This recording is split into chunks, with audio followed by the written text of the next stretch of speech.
أنا ورثت هذه الشغلة عن والدي. مسلسل المداح مش مجرد مسلسل، ده واقع وقصة حقيقية، بل الواقع أفظع من كده. ثم أخبرت الوالدة هو بما قصة يحدث. الساحر التائب محمد داوود الهجان بعد عبادة 25 سنة للجن. اللي معرفش قصة الساحر ده معرفش يعني ايه رعب. ودلوقتي هنقول لكم مختصر عن قصته.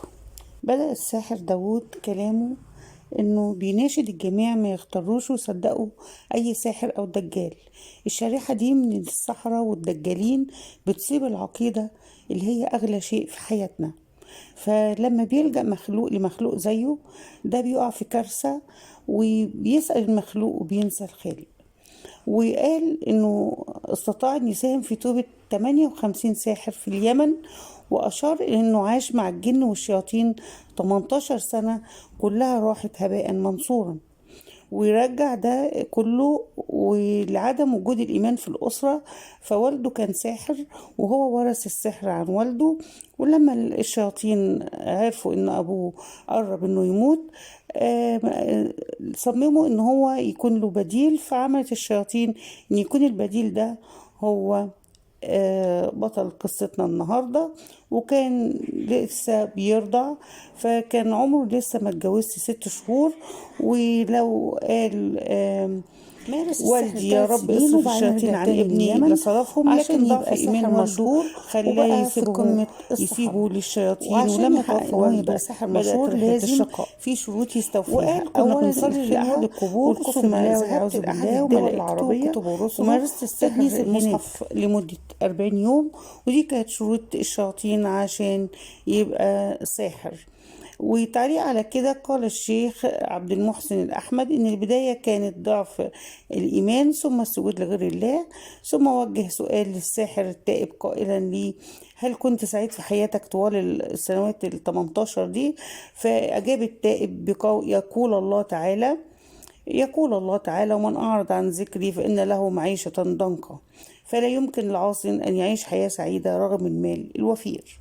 وزوجته كانت كل شوية بتدعو عليه وتقول له: الله لا يعيدك إلا ميت أو تائب. وكانت زوجته بتفعل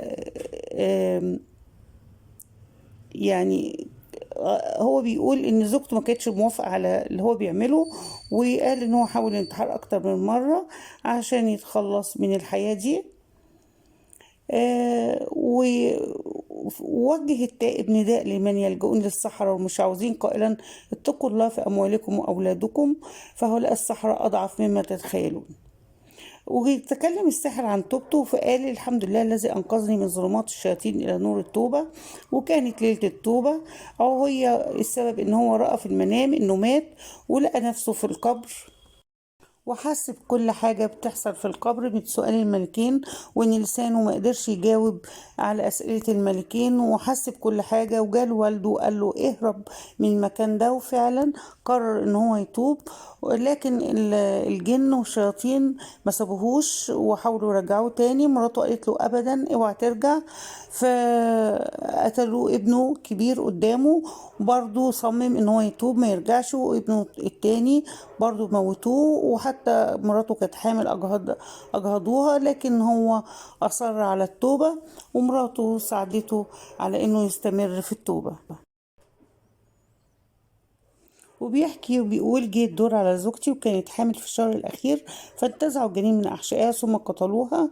وبيقول إن حين يسمع الناس كلمة سحر يخافون ولا ينامون الليل، وده من ضعف الإيمان، مشير إلى من يلجأ إلى الله يتمسك بالقرآن لا يرى هما ولا غما ولا يفلح الساحرون معه. قال تعالى: الذين قال لهم الناس إن الناس قد جمعوا لكم فاخشوهم فزادهم إيمانا وقالوا حسبنا الله ونعم الوكيل. لو الفيديو عجبكم ما تنسوش الاشتراك في القناة ولايكوكم.